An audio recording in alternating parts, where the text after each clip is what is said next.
Hey everybody, Chris here. Just a heads up, this episode was recorded in 2018, so any references to current day are definitely outdated, but you know how we do over here. I've got a backlog of these things and, well, I've been trying to slow it down, but it's an addiction. Let's get into it. Maybe you don't know.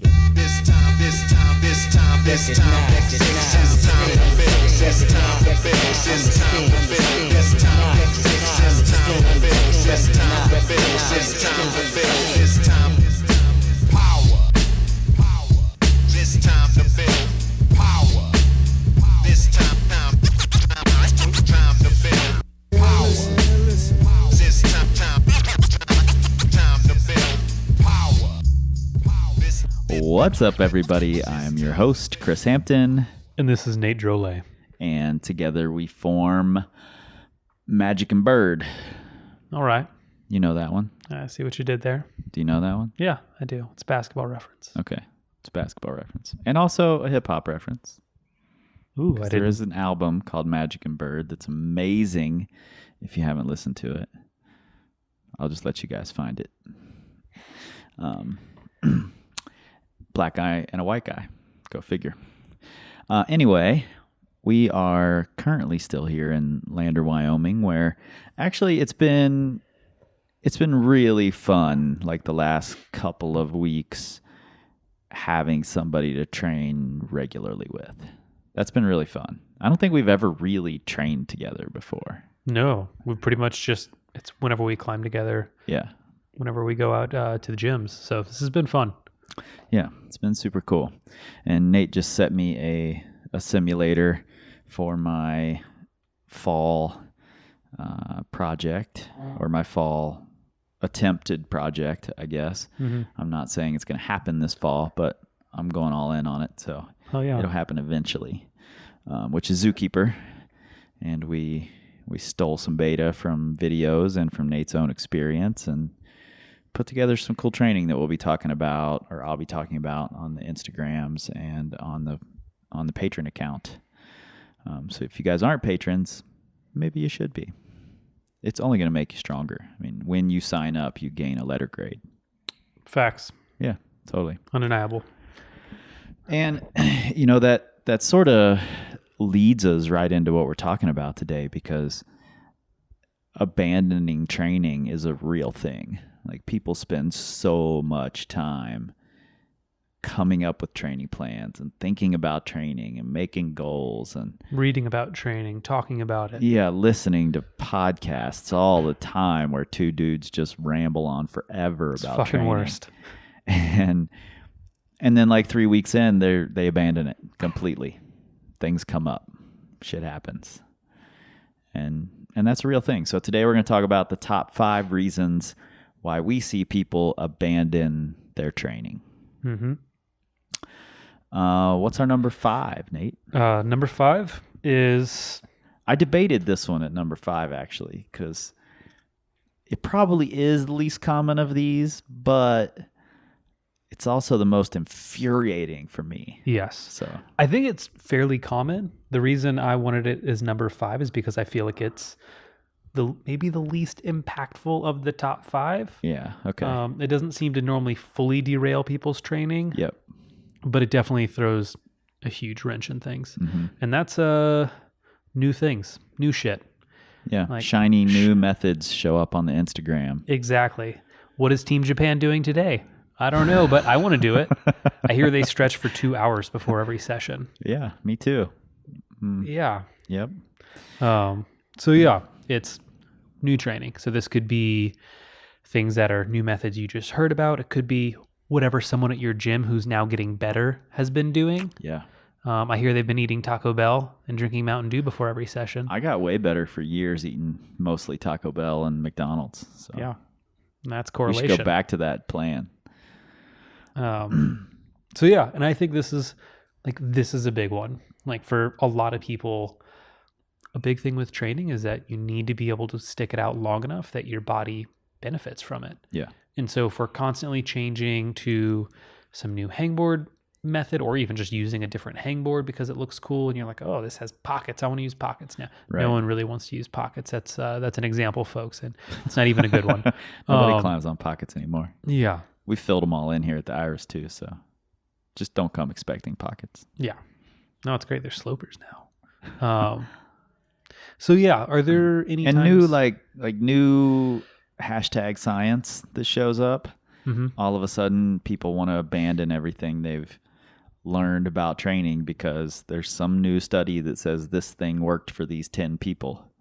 Mhm. You know, and frankly, that thing probably worked 10 years ago, and they're just now publishing the paper. But it's brand new and it's shiny, and now I have to do it because hashtag science. Totally. You know, and what's funny, and there's a lot of people who say this, but really, like, with training, there's nothing new under the sun. Something Dan John talks about all the time. But it's true. You know, you hear about something and you're like, oh, there's this new thing where it's like, you know, we're seeing this, and I know you don't like to believe it because we were talking about this the other day, but I think we're on the verge of seeing endurance training take over to the point to where it's detrimental again. I have to believe this isn't happening, but you might be right. And actually, I think it comes down to new terms in this case. Totally. Like, so many things that people have been doing for a long time are just getting new names. People are putting new, bigger words, fancier words to them, calling them new, and all of a sudden everybody needs to do it when they've been doing it all along. Mm-hmm. That irks me quite a bit, actually, when I see that happen. And it's been happening for a couple of years now. It's becoming a little more common than I would like to admit. Yeah. Yeah, no, I think we're definitely hitting a point in climbing to where, like, we're starting to see more research, or we're starting to see more people applying research from other sports to our own. And I mean, and I get it, because it's like, it's nice to feel like you have like solid concrete answers. Mm-hmm. But, you know, you don't want to throw everything out just because one new paper or even just like a handful of new things come out. Right. And just because there is a new shiny method, even if it works, even if it's the greatest method yet, doesn't mean the old methods don't work still. Mm-hmm. You know, and if they're working for you, great. You know, if that keep doing it. Keep doing it. If it's working, if don't it fucking stop works, doing don't stop doing it. That's pretty much, that should be the number one rule of training. In fact, that's it. We're done. Yeah. See you guys. That's all the board meetings from now on. If it's working, don't stop doing it. If it's not working, change it. Yeah. No, there's this classic phrase, which I think, like, if it's funny when I talk with people who haven't trained much, they don't get it. They're like, that's the dumbest thing I've ever heard. But if you've trained a lot, it's something you fully understand. It's this idea that it was working so well, I stopped doing it. Mm-hmm. Yeah. It's just like, oh, well, it keeps working. So maybe if I just keep adding more things to it, or I do something new, cooler, a new cool thing. Yeah, maybe I'll just do this with a weight vest on now, and then it'll work better. Right. So it's just this idea of new or more. Mm-hmm. Yeah, that's super common. You just reminded me of a conversation I had with someone once about bouldering with a weight vest, and he couldn't understand why, if I thought bouldering was good for climbing, why I thought him bouldering with a weight vest would not be good for his climbing. Mm-hmm. He's like, but there's more resistance. I'm like, but your footwork sucks already. Yeah. Let's make it better instead of weighing it down. Yeah. You know? Totally. So, you know, and also and this is kind of a thing with weight vest as far as, so when we talk about like motor learning and like how you move, you know, I've heard people say, oh, it's fine if you use a weight vest because it's only for, you know, maybe an hour or 20 minutes or whatever. And so it's not a long amount of time compared to everything else. But the thing is, when you add load to any movement, you're now building extra strength through that movement. So you're doing extra work to reinforce those patterns. Right. So it's not a one-to-one, the same, you know, bouldering with a weight vest is not the same 10 minutes as climbing 10 minutes regularly. Like, you are now building strength through those new patterns. So totally, it's a thing you have to like be aware of. Yep. This is a little bit on a tangent, but sort of along the same lines as you were just heading off on this tangent. Perfect. when I was training for Transworld, like in between the 2 seasons, I did a lot of hangboarding. I did a ton of work on our mirrored system wall, on a simulator move, on a tiny little crimp, surfing way out left. And when I got back to the route, I couldn't do the move anymore. And it took me almost a month to realize that I was owning the crimp so much that I was pulling my foot up off the hold. And I wasn't settling on my foot anymore. I was getting to the hold every time, Just blasting past it. but my foot would pick off every single time. Yeah. Whereas the season before, I wasn't quite as strong on the crimp, and I had to settle on my foot and drive more. And now I was just yarding on the crimp, And I feel like climbing with a weight vest on has a similar result to it. Yeah, you That end up transferring weight pulling differently. with your arms totally differently. Yeah. It's funny. I was actually just telling you the other day I had that same experience on Zookeeper, actually. Right. Because we were talking about the simulator, and I had tried it in the spring, got really close to doing it, and then trained a little bit over the summer and climbed. And when I came back, every single move on the whole route was 10 times easier, except for this one move that I couldn't understand. Like, it went from being like, okay, it's kind of hard, to just impossible. And it was because I used to have to lunge to do the move before it, and I could only barely grab a hold. And it turns out barely grabbing it was the best way to grab it, versus if I could just suddenly lock off and like own it and grab the hold however I wanted. It completely changed my body position. Yep. It took me like 5 days to figure out that I was overpowering the move. Yeah, but that's a real thing. Yeah. So back on course here, what do you think is the best way to avoid the new shiny method trap?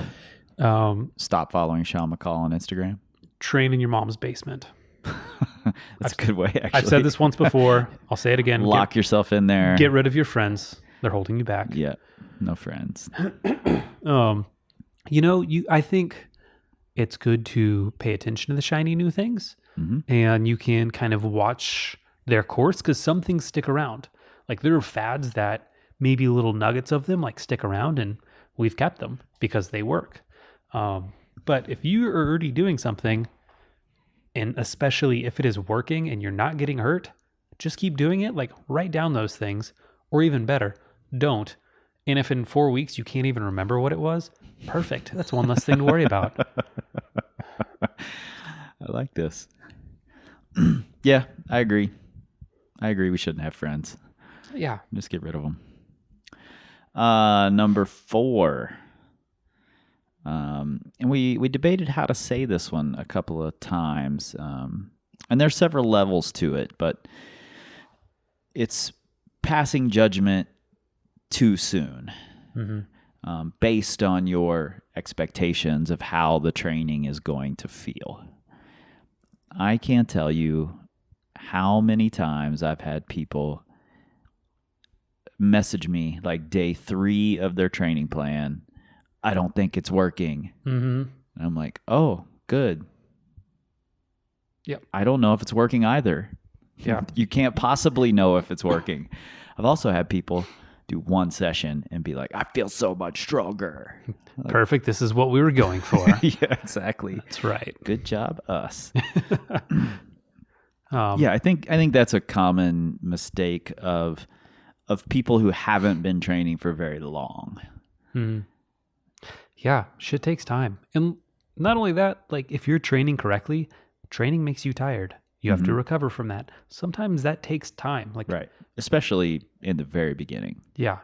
Oh, yeah. If you are doing a new type of training, like, it's often you might feel like garbage for a while. Yeah. Like, I had a client recently, Kim, who we had been building strength and improving her powerful movements. And then we started to really add some power in, some campus training. And she did it one day and loved it, was like, I suck at this. This is amazing. This is going to be great for me. And then a day later, she might have had one rest day. She went right back at the same session and was like, I feel like garbage. This session sucks. Yeah. And I'm like, yeah, you might you might need to rest a couple of extra days. Yeah. This is a new thing, and you admitted that you really sucked at it. It was really hard for you. So it's okay to rest a little bit extra. Yeah. No, totally. And I mean, especially if you're training for a long period of time, I think expectations they're dangerous. Like, I mean, especially if you're training indoors and you're not getting to climb outside much, it's hard to keep track of where you're at. And you see people just start to get kind of worried, and they're just like, oh, I don't know, maybe I need to like ramp things up or things like that.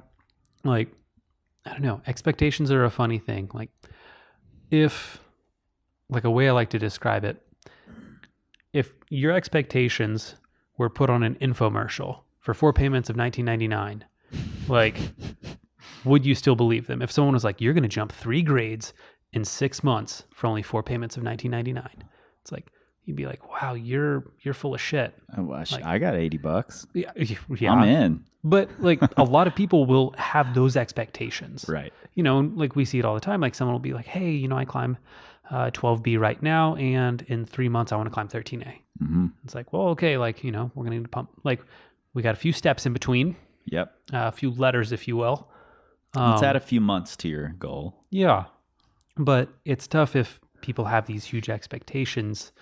They will, they're not going to be as consistent with their plans, because it's hard to take the long-term approach if you have these big, bold expectations. I've also seen it go sort of the other way, where the expectation was this isn't going to work. So then 2 weeks in, they're like, this isn't working, so I'm done. I've been working with Yasmin for a long time, and I've talked about her on here before. Hi, Yasmin. And there was a time when trying to get her to boulder was like pulling teeth. Rachel, but we won't mention her. We don't name people here. And several seasons, I would write it into her training plan. I would convince her to do it.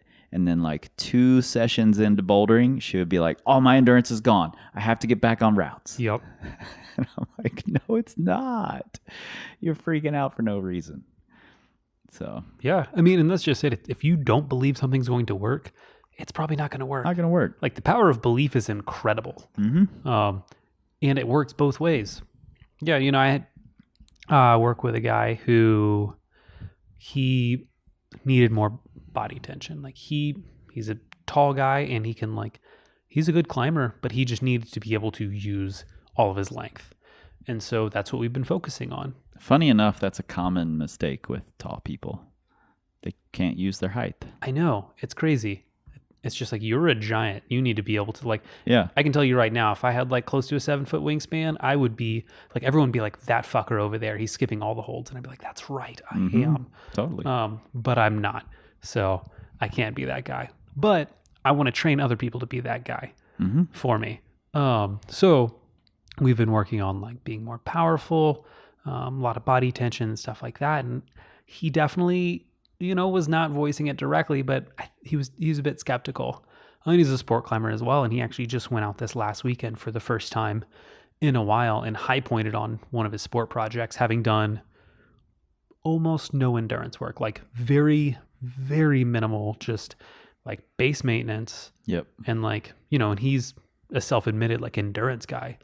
And it's funny, he got back, he was just like, I don't want to say I didn't trust you, but he's like, you've got all the trust in the world now, because like, he's like, yeah, I just had a great, weekend of sport climbing, having not done any endurance work. But yeah, it's just like, thankfully he had enough faith to trust me initially. But if he didn't, it's like, chances, like, it could have very easily gone the other way. He could have gone out and had like, maybe a few bad pitches while he was out climbing, and be like, oh, I didn't do my endurance work. Like, it's shit. I can't, like, I'm, I can't do any sort of routes. And he could have tanked his whole weekend because of that. Yeah. And I talked about this in the episode with Scott and Tyler on finding good climbing partners. There was a moment last year when Scott was completely freaked out. Like someone in the gym who in the past had climbed considerably harder than Scott made a comment to him like, why are you limit bouldering? The season's almost here. You should be doing 4x4s or something. You know, and then Scott called me freaking out. He had gone outside one day and his fitness didn't feel right. And he was an endurance climber prior. So he was freaking out. And then 2 weeks later, he sent his hardest route, you know. So you can definitely just bail out really quickly if you have the wrong expectations. Yeah. You know, and training goes through waves. Like if you're going to take some time and you're like, hey, I've got a while, I'm going to like build up some base strength first and really focus on that because it's a weakness. It's like, yeah, maybe your endurance is going to tank for a little while. Like, you know, it's not going to go to complete shit, but it's like, it may suffer for a little while you build strength. And that's completely fine because that's not your focus in that moment. Right. And right now, your strength is really suffering because all you've ever done is endurance. Yes. It's like, you know, there are things that we can't just keep improving everything all the time equally. Like, that would be wonderful. I do. But, you know, this is like, it's a trade-off game. Like, and this is something that actually it took me, I think when you first start climbing, you can keep improving everything. Because it seems like you are. Yes. Yeah. Like everything is so low that you're like, I'm getting better technique and getting stronger hands and a stronger body and more endurance. And it's not until later on, like it didn't hit me till fairly, like, I don't know, had been climbing like close to 10 years before I realized it very much is a trade-off. Like I had hit a point to where it's like, okay, like I've got decent finger strength, but if I want endurance, it's hard for me to keep my 100% in fit finger strength and still try and build up to 100% endurance. Like, right. There's going to have to be some sort of trade-off. Yeah, it's a give and take. Yeah, pretty much all the time. And so if you have the expectation that everything's going to keep leveling up, and you're not a brand new climber, like, you know, you're going to be freaking out probably. Yeah, and you know how I used to avoid this? Like when I really first started training and I started the blog, I just had zero expectations because I was just a guinea pig. Like I'm my own guinea pig. I'm going to put a lot of thought into what my plan looks like, and then I'm going to switch off any judgment, any expectation. I'm going to see it through and see what happens. It could totally fail. I have no idea. Somehow I got lucky and never had any mega fails. You know, I definitely spent far too many seasons on endurance training, but that was really the biggest fail. And that's the only way I got through it, was just not having the expectations, not passing judgment at all, and just saying, I'm going to check all the boxes because those are the boxes that are here, and we'll see what happens at the end of the season. Yeah. I think it's the best way to go, at least as far as like what I've come across. As long as you're putting thought into it. Initially, yeah. On the front end. Yeah. Like I was telling you just the other day, like what I'm doing now for hand strength, like it is very simple. Like it's very simple, very straightforward. Like I know how to progress things.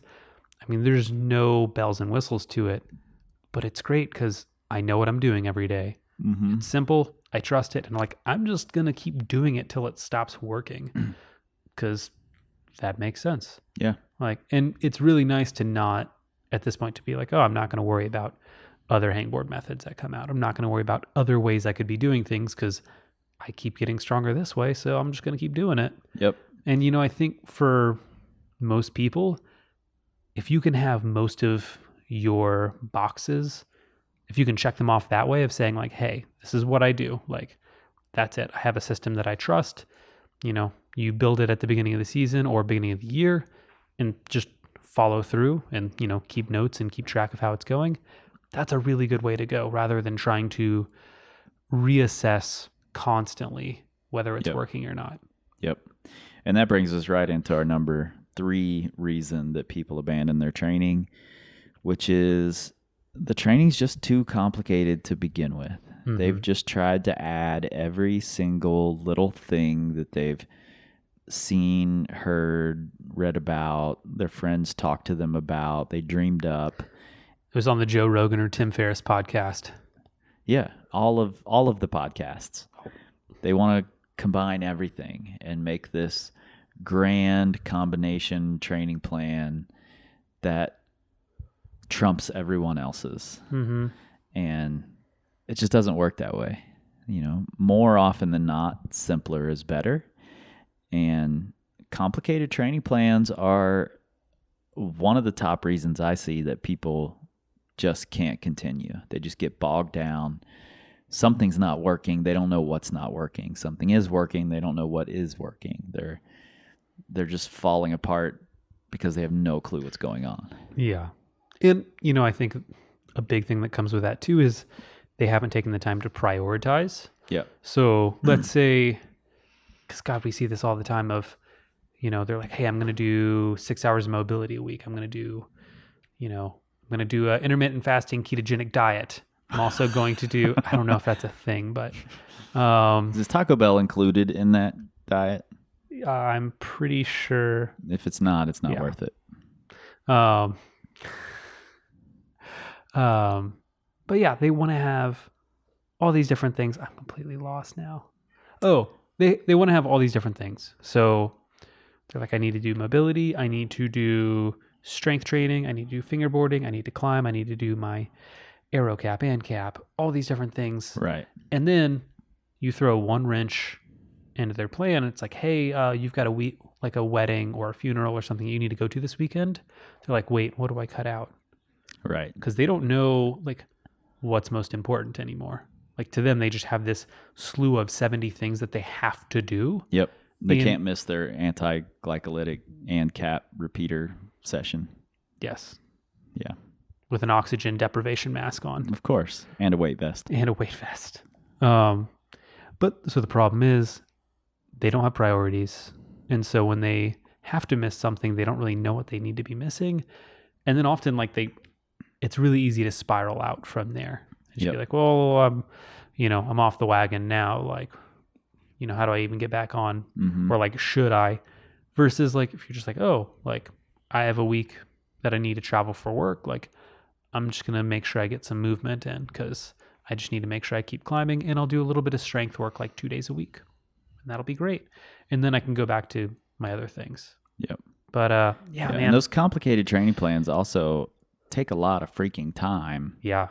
And it's really easy to overestimate the time you'll have to spend on a training plan when you're sitting at your desk writing your training plan or stuck in rush hour traffic on the way to work listening to this podcast. It's really, really easy to overestimate that. In reality, you probably have half of what you think you do over an entire season, and you're probably only going to stick to half to 3/4 of that if you're really on top of things. Yeah. So adding in all those little bitty things just doesn't make sense. And oftentimes those little things all are trying to accomplish the same one thing that you could do with one exercise. Yeah. And you don't need all 10 of those banded whatever you're doings. Mm-hmm. And I'm not a huge fan of oversimplification because I think I really don't like when it's like, okay, if you could only do one thing, right? What would you do? But I don't have to just do one thing. So. Exactly. Like I was joking around with our friend Julie the other day. She was like, Nate, if you could only do one core exercise, like best core exercise for climbers, what would it be? And I had just read an article basically making fun of like this question of if you could only do one thing. And so I like retorted back. I was like, 100-pound Turkish get up. Because if I could do 100-pound Turkish get up, my core is pretty much on point. Mm-hmm. But the thing is, you never have to do just one of anything. So oversimplification, I think, is a little bit going overboard. But yeah, you need to trim things down. Like, how do you get the most bang for your buck? Because it's really easy. We'll see people be like, oh, I need to do all this prehab for my shoulder. And they will do 20 different exercises. Right. All with the lightest bands and the pinkest of kettlebells. Yep. And, these 1-pound dumbbells. And it's just like... They are cute kettlebells, though. They're adorable. Yeah. But yeah, so they're doing like these 30 exercises. And then their shoulders are too tired to climb effectively. Yeah. Well, and the funny thing too, and something that I won't say it cracks me up because at other people's expenses, and that would be terrible. But the people who do, the 1,000 prehab shoulder exercises, you ever notice they never get stronger shoulders? They're the ones always injured. Yeah, they're like, oh yeah, I don't grab Gastons. Or if it's like if it's a woman, she's just like, yeah, Right. I don't I don't put my hair in a ponytail. Like I just do it a side ponytail. It's not because my shoulders are so It's hurt not that I because I can't get can't my reach arm back overhead. there. Yeah, I'm rocking the 80s. I like the side ponytail. What's wrong with that? I do kind of like the side ponytail. But so they'll have like, it's really easy to go overboard and be like, oh, well, I saw all these shoulder mobilizations and these activation exercises and all these. And, with a lot of climbers, like they have a strength deficit more than anything. Yeah. Like, sometimes you just need to get stronger, which doesn't need to take much time. Right. Like you can a lot of times scrap these 15 to 20 exercises, add maybe like 2 to 3 exercises and just lift heavier weights and get stronger. And then you're probably going to be better off. Yep. Yeah, totally. I also think that it's enticing for it to look complicated, That means it's working. Yeah. I get a lot of clients early on, like in the first month that I'm working with them, who are like, why don't we add this core session in, and I could do 2 more of this session, and can we add some of this? And I'll add the things in because I know that they're not going to happen. And I'll add them garnish. in, and then 2 weeks later I'm like, oh, about that core session, have you done that yet? No, you haven't, because I can see your calendar. So maybe we just take that back out of there, since you're barely getting to your other sessions, so just battle the enticement of complicated is better. Yeah. I don't think it's true. Like, I think a good way to go about this is figure out what you need. You say like, okay, I need to spend like an hour projecting every day. Or maybe you never do endurance, but you like sport climbing. Maybe you need to set aside 20 minutes every session of just doing some easy endurance work so that you have a base. So then when sport climbing season comes around, you're not going from 5-move wonder to try and climb 100-foot sport climbs. But what if you're training with blood flow restriction cuffs?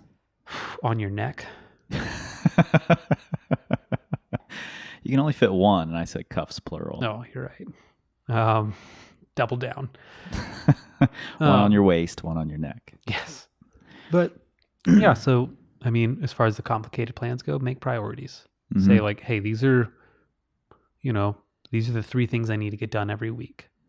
And just get that done. Like, I like a while ago I wrote a blog about, I think it was called Too Easy to Fail. And it was about a hangboarding protocol that I used. Yep, that was one of your first. Yeah. Might have been your first. I don't know. It was second. First one was actually called Start Here. Oh yeah, you're right. I Yeah. remember making the image for that. Yes.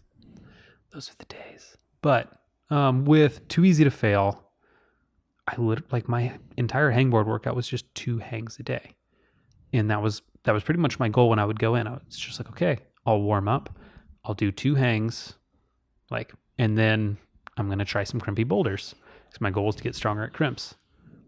And it was literally so easy, I couldn't not do it. It was like, it would be absurd if I was like, nah, I'm just going to skip my 2 hangs today. Like, oh yeah, because I would rest like 4 minutes in between, or like 3 to 4 minutes. So it's like, okay, it's 3.5 to 4.5 minutes total. Most of that is me just standing there, like with my hands in front of a fan. Yep. Like brushing holds also. Like I'm pretty much not even doing anything for that amount of time. Like how can I skip not doing anything? But it worked. Yeah. Like, and that was just it. Like, so pick something, make it simple, make it so simple you can't fail. And then once you actually manage to not fail, then you can start adding some complexity to it and start doing some more. Yep. That does bring me to an interesting thought that I have to put out there. This is a love letter to all of my clients who do this, because I love you for it. When they know that a session is a little more than they can fit in, or their time has dropped a little bit and they can't quite get it all in, the clients who message me and say, hey, what are the priorities in this session? Yep. this is what's happening with my time. What should I drop out? Thank you for doing that. That's amazing. And just that, instead of just saying, I don't like this part, I'm not going to do it. These drills that make me feel awkward. Now I'm getting rid of those. Yep. So thank you, clients. Yeah. You want to take a break? Yeah, sounds good. All right, break. What's up, everybody? Chris here. I'll keep this short and sweet. I just wanted to let you guys know about our new updated proven plans that are now available on the website. These are the patterns that we've seen emerge after years and years of training hundreds of climbers. The patterns that at a specific level help those climbers reach the next level. We've updated those with weekly progressions, all of the most recent ideas and concepts that have been proven to work in training for climbing, as well as new videos for every exercise and every drill that you'll do. This is all laid out for you week to week, delivered in our mobile app. And you can choose to work with a coach. We've just hired a new coach to work specifically with everybody in these proven plans. And you can also join a group chat that's filled with other people also doing proven plans at the same time as you. Honestly, I don't think there's a better value in training for climbing. You can check these out at powercompanyclimbing.com. Click on the Train With Us tab. All right, back to the show. And we are back with our Mexican beers here because we just had a taco party last night and lots of beers came over. That was last night, right? It was. I was checking to see if it was Taco Tuesday, but it was Taco Monday. Oh, yeah, you're right. Yeah. It was. It's Taco Monday, Mexican Monday. Mexican Monday. Yeah. And it was amazing. But that's not what we're here to talk about. We're here to talk about the top 5 reasons why people, that's you, your people, abandon their training. And our number 2 reason is that people set the wrong kind of goals in the beginning of their training. Bad goals. And there's all sorts of ways you can go wrong. We've talked about it on the podcast, how to set goals, but one of the big ones I see is that their goals aren't specific. Mm-hmm. Whenever I have a client coming in who says, I just want to get better. I knew that is exactly what you were going to say. Yes. I'm like, okay, what does that mean?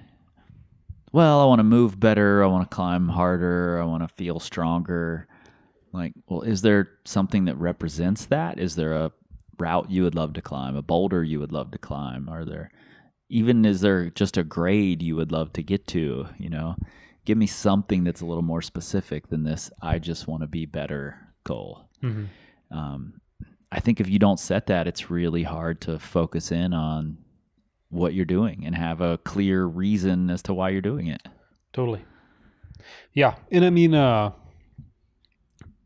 think some people can feel when they're climbing better. Some people can't, which... That's totally true. Which kind of blows me away sometimes because there's times where I'll be climbing next to someone. I'm just like, oh, Jesus, you are just tearing holds off the wall right now.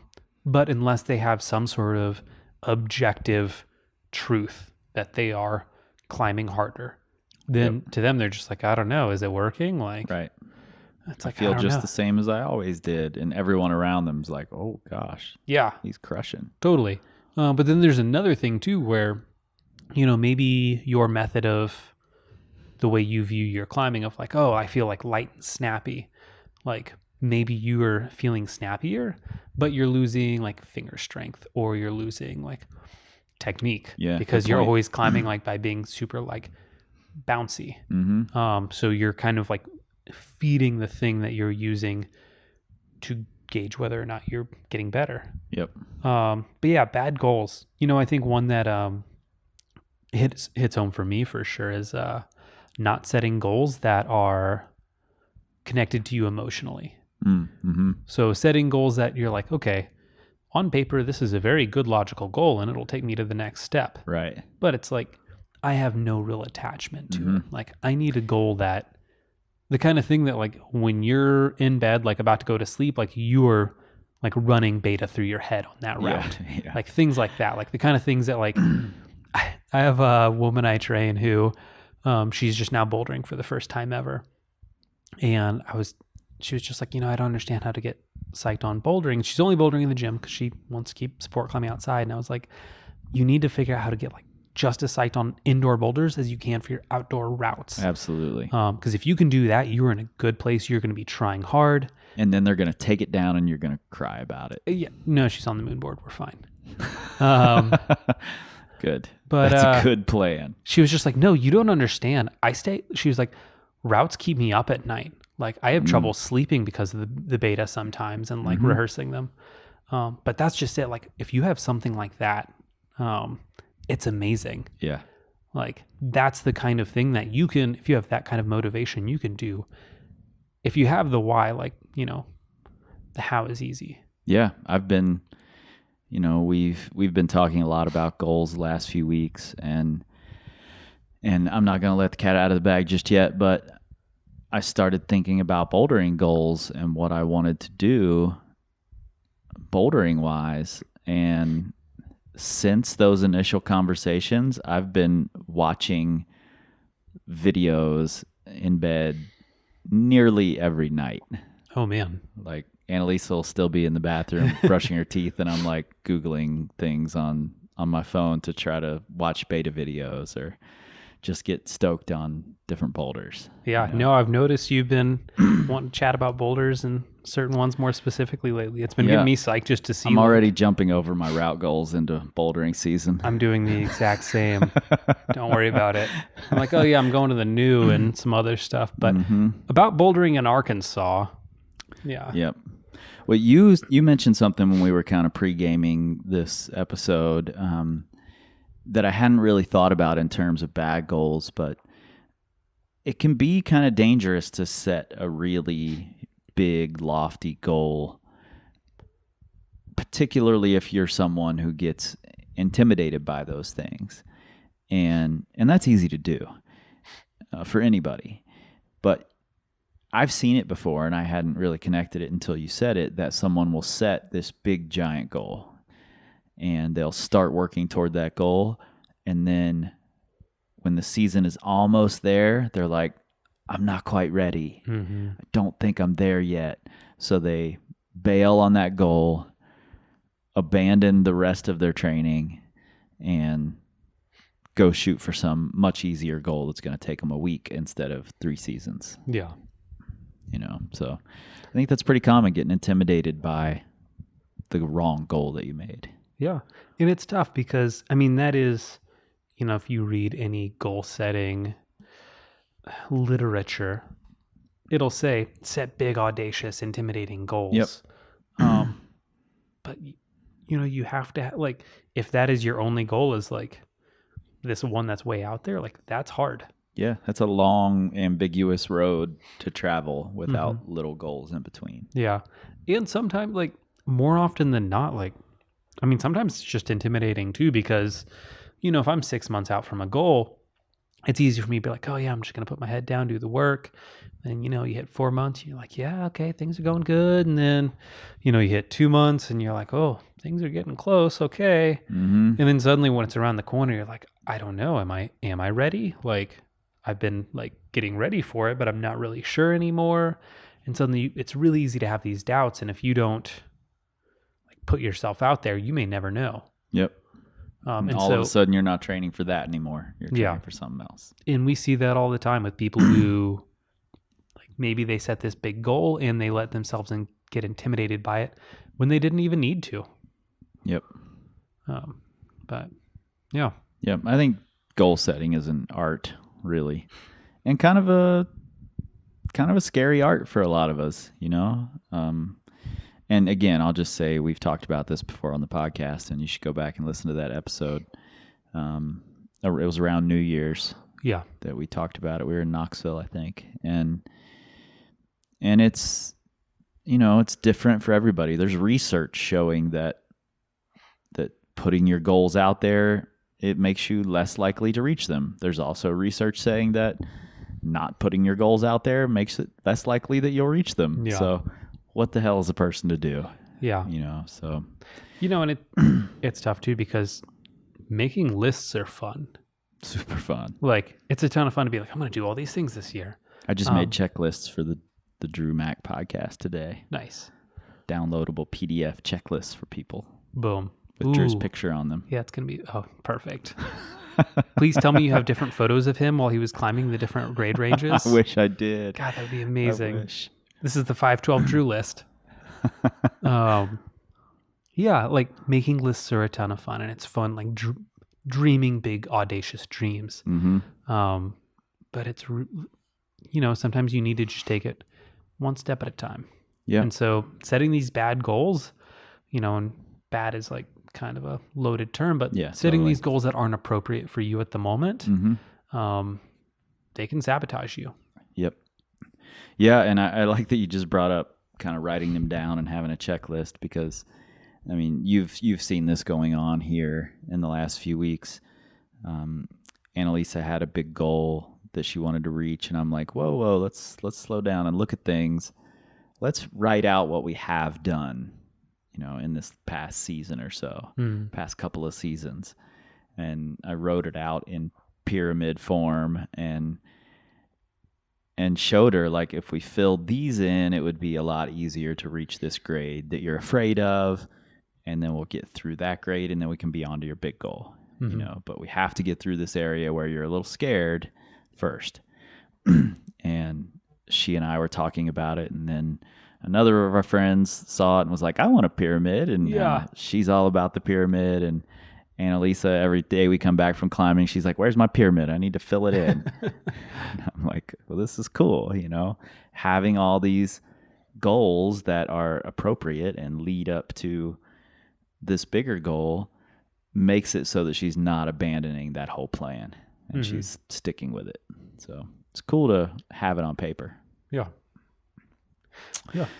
That brings us to our number one reason why people abandon their training.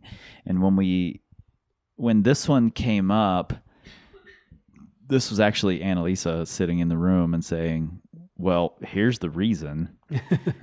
And both of us were like, that's too simple. That can't be. But we decided that it really is probably the top reason people abandon their training. Yeah. And that's that it's just not that fun. And a lot of you listening will be like, you people are crazy. Training is so much fun. And I agree with you. But there are parts of it that aren't that fun. If you abandon those, then you're abandoning it. Yeah. Like, I honestly believe there are some forms of training, if you're doing them correctly, they suck. They're awful. Oh, yeah. Like repeaters on a hangboard. If you're like, oh yeah, I'm just going to go do some repeaters and it'll be great. It's like, no, you were doing them wrong. Yeah. Like, I mean, it's a classic thing with like the Rock Prodigy program. If you can stick with it, that is wonderful, and you are better than I am. You are dedicated. Yeah. Because that's just it. It's like the amount of work it takes, like, to do that many sets of repeaters, and repeaters fucking suck, man. Like, if you're doing them correctly and you are loading them heavy and you are trying hard, which you need to be if you want to get better, it's like, it's hard work. Like, my hat's off to anyone who like can consistently go through those protocols, because they are heinous. Yep, totally. But I feel like BJ just stuck around in the gym yesterday just to watch me suffer on that last set of Campus Punks. That's true. Because he knew I was hating it, and then it sucked. So he just stood there watching, and I know that's why. But yeah, I mean, there are parts of training and parts of preparation that aren't fun. Like, this isn't going to a theme park. Like, right. No other sport ever that I can think of, at least, is all the training and all the preparation that you do just a ton of fun. Otherwise, everyone would be Olympians. Right. Like, there's a reason the elite are elite. It's because they're doing the work that most people don't want to do. Yeah. And if you're specifically targeting weaknesses, that makes people feel bad. They feel bad about their climbing. Hurts my feelings. Their egos get crushed. If you climb V8 crimps and V4 slopers, which I feel like is a fairly common problem, and you're being forced into climbing slopers for half your night, then your ego gets crushed, and people pretty quickly abandon ship and go right to all the crimpy problems that they can. Yeah. Let me back on the moon board, please, because that's what I'm good at. And, you should be spending some time working on your strengths, but working your weaknesses sucks, and it's going to make you better. Yeah. No, totally. And I think one of the biggest things, and this may have been Dave McLeod. I mean, he said a lot of good things, so I'll go ahead and give it to him either way. But I believe at one point he talked about how great climbers are the people who learn to love the struggle. Mm-hmm. When they find like, oh, I'm terrible at this, like I need to put all my time into this because this is what's going to make me better, or like they just get to the point to where they love struggling and they can like get into that zone. Those are the people that are going to improve.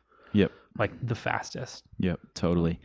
Yeah, and I used to think of that as some sort of abstract, almost artistic way to look at it, but after my conversation with Trevor Reagan and him talking about how scientists approach their experiments, good scientists approach their experiments, when they see those problems, when they're like, oh, this didn't work and I thought it was going to, or this was really difficult and I thought it was going to be easy, they approach that like, here's a great learning opportunity for me. Yeah. Like, this is something I didn't expect. Now I get to gain new knowledge, new skills, whatever, by going down this path, and I think that's a really great way to approach things. Totally. There's also the fun part of going in and training. I really love going into the gym and just climbing with a bunch of people and having fun and trying the problems everyone else is trying, and that's great. Like, climbing gyms are super fun because of that. But when it's training time, I will buckle down, stop talking to people. My sentences become shorter. I smile less. A lot of no's in there. I just don't deal with people. And I'm not saying you have to do that. Maybe you're better at balancing it than I am, but hanging out with your friends, talking to your friends, doing what your friends are doing is fun, and it's also probably tanking your training and is going to cause you to abandon it 2 weeks from now if you're concerned about what they're doing. Yeah. If you're like, hey, climbing is my social time, like this is what I do outside of work or other things, and this is when I get to hang out with people, get them to train with you. Totally. Like, I mean, this is something that like I tell people all the time that I'm working with, like, if you're always trying to deal with balancing what your partners want to do versus what you want to do, it's like, try and get them to train with you. Like, a lot of times it's much more fun to do it with someone else. It's easier to convince someone else to do it with you. And then you're on the same plan. It's perfect. Yep. Like, and then it's a lot more fun when you get to do things with other people. Yep. Totally. But yeah, and things not being fun, like, or as far as working your weaknesses, can show in a lot of ways. It doesn't have to be just you're bad at slopers or, you're bad at big moves. Like, honestly, for sport climbers, something I see all the time is they don't see trying a hard project, like something that will take them 4 and 5 days. They don't see that as beneficial. They'll be like, I just spent a hard boulder project. Yeah. They'll be like, I just spent 20 minutes trying a move. Like, I feel like I didn't even climb today. Right. It's like, well, you probably learned more from that than from going and doing just a bunch of easy repeat pitches. Like, for volume, like, you gain more out of this. It's like, if you allow it to teach you more. But it can be tough, like, because for a lot of people, that just isn't fun. That's not why they got into rock climbing. So, you need to learn how to strike a balance between what's going to work and what are you actually enjoying? Like, what are you going to be able to do consistently? Because, I can write up, a plan that's going to be amazing and it's going to be wonderful and it's going to work great and it's going to be the best case scenario. The problem is most times, most people won't end up doing that because it's heinous. Yep. Yeah. I think it all comes down to, do you have fun improving? I do, personally. I like getting better. And I've done this enough that I know that the struggle is part of that. and that finding things I'm bad at is part of that. So for me, those things that may not be fun end up being really fun. And I think you'll run into that if you do this long enough. Yeah. And it definitely takes time. Yeah, it can be really frustrating at first. Yeah. Frustrating. So you want to go back over those? Yeah. Our top 5 reasons why people abandon their training. So top 5 reasons for why people abandon their training. Number 5, new training things, new training ideas, plans, Bright things from and the shiny media. new methods. Yep, shiny new toy. Number 4, passing judgment on it too early or having high expectations. Mm-hmm. Number 3, it's too complicated. Got to do all the things. Number 2, having bad goals. And finally, number 1, it's not fun. It's not that fun, man. It's just not that fun. Yeah, Getting better sucks. it's the worst. All right. All you guys out there know exactly where to find us. PowerCompanyClimbing.com. If you have not signed up yet and subscribed to our newsletter, The Current, you should do that. Nate's been killing the game over there on the newsletter front. We've got new products coming out, so check out the web shop. By the time this podcast is out, they'll probably be in there. They might already be sold out. You might be out of luck. You can also find us on the Facebooks, the Instagrams, and the Pinterest at Power Company Climbing. And you can check for us on the Twitter. Check 2 or 3 times if you want to, but you will not find us there because we don't tweet. We scream like eagles. This time, this time, this time, this time, this time, this time, this time, this time, this time, this time,